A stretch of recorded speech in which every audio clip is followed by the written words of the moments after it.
How is your life today? Tremendous.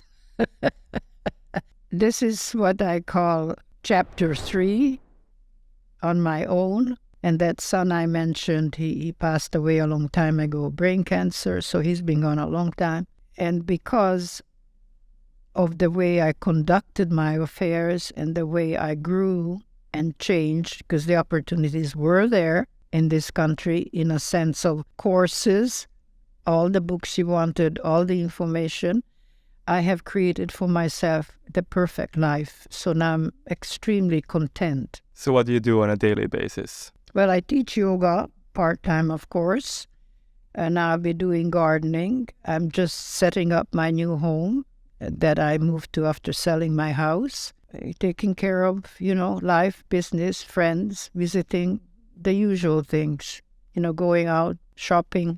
It's just perfect. So tell me about your yoga classes, because I have been to a few of them, and you have a very loyal community of people who come not only for the yoga, but also for the wisdom that comes during your classes. This is all a surprise to me. And daily I say to myself, I don't believe this all happened. How did it happen? I watched television way back and I saw a person on it doing yoga and I started doing it. Then I decided I'm going to be a yoga teacher. At the credit bureau, the boss gave me a nice office room and fixed it up for me to teach there. Staff, free. And then when we got laid off due to the selling of the credit bureau, I looked for a job teaching yoga. And of course, I never took lessons, but I did get a job at the Port Moody Community Center for 1 hour, which I worked into 7 hours at one point. And that blossomed through the years. I think January the 6th had been 24 years I've been there. So some of the originals are still showing up. So I developed some kind of pattern, some kind of awareness as I studied and learned and read and practiced awareness, spiritual awareness. They must like it because they keep coming back and they have to pay for it, right? And this had become such a big part of my life, that such a joy, because now we have what you call, my boss jokingly calls it because as a cult, because when I would want to have a substitute, if I'm not there, nobody goes anywhere. He says, you have a cult, you don't need a substitute. So we have a close-knit, loving, sharing. And I tell you something about that class. Every nationality is in there. And with my class, we're all the same. We enjoy the same thing. So you can see how certain things draw us together. I think that really helps when you have all these nationalities come in there and with the same thought, with the same joy, with the same desire to be happy. Because that's the main point.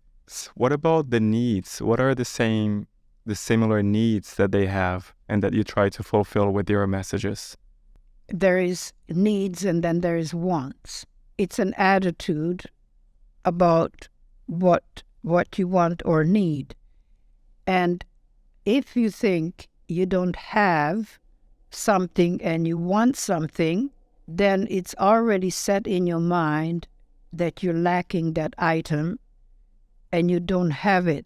So it's more desirable, but it gives you a kind of negative feeling, wanting.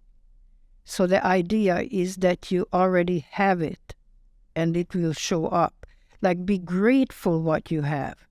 Because people, no matter what they get, a few days later, a few months later, they want something else. Because in the human mind, getting something is the answer to whatever need they think they have. But it's not the material world. The material world will never satisfy you. It's being fulfilled, then you can enjoy the material world.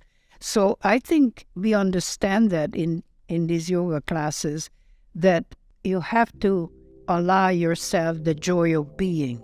And this being will appreciate what already is, and due to that, whatever else you need will happen.